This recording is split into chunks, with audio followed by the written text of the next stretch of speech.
तुम्ही आंदोलन करता, तुमच्या मागण्या नेमकं काय आहेत? कारण का हायकोर्टाने आदेश दिलेले की इमारती पाडायचे.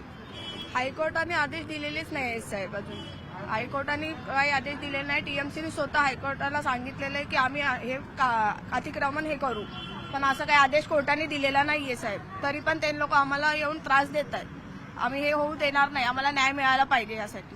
जवळपास 17 ते 18 वर्षानंतर अचानकपणे टीएमसी एका महिन्यात ठरवते का इथे दिवा चौकातली आनंद पार्क अशी बिल्डिंग नावाची बिल्डिंग आहे जी अनधिकृत आहे आणि जिला तोडण्याचा प्रयत्न करते. एका महिन्यामध्ये 4 वेळा कारवाई येतात, जेणे कुठलीही प्रकारची कोर्टाची हायकोर्टची नोटीस नाहीये डेमॉलिशनची. त्याच्यासाठी तरी सुद्धा इथे येतात. आम्ही त्यांना सुद्धा जबाब विचारला, बाबा तुम्ही काय इथे येतात तोडण्यासाठी, नक्की तुमचा काय अट्टा आहे? तर त्यांचं म्हणणं आहे का कमिशनरांचं आमच्या कारवाई केली जाणार आहे.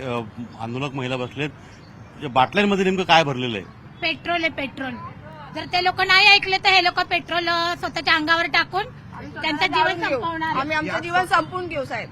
कारण आम्हाला गरज नाही राहणार तर आम्ही राहणार कुठे, करणार काय? आम्ही पैसा कशासाठी लावला इथे? आमच्याकडे पैसा नसताना आम्ही दिव्यात घर घेतो. माणूस दिव्यात स्वस्त घर आहेत म्हणूनच दिव्यात घर घेतो ना. मुंबई सारखी घेण्याची आमची ऐपत असते तर आम्ही मुंबई साईडला घेतले असते. आमची ऐपत तर तुम्ही नाही. काय सांगाल? आता कालच त्याला प्रशासनाला आता ही 18 वर्ष जुनी बिल्डिंग सापडली आहे की जी अनधिकृत आहे असं ते म्हणतायत. मग आता जे अनलिगली काम चालू आहे त्याच्यावर हातोडा का फिरवत नाहीये? सरकारला ह्यातून काहीतरी फायदा भेटत असेल म्हणूनच ते लोक त्यांच्यावर हातोडा काय फिरवत आहेत आणि ह्या जुन्या बिल्डिंगवर हातोडा फिरवायला येतात. तर आम्ही असं होऊ देणार नाही.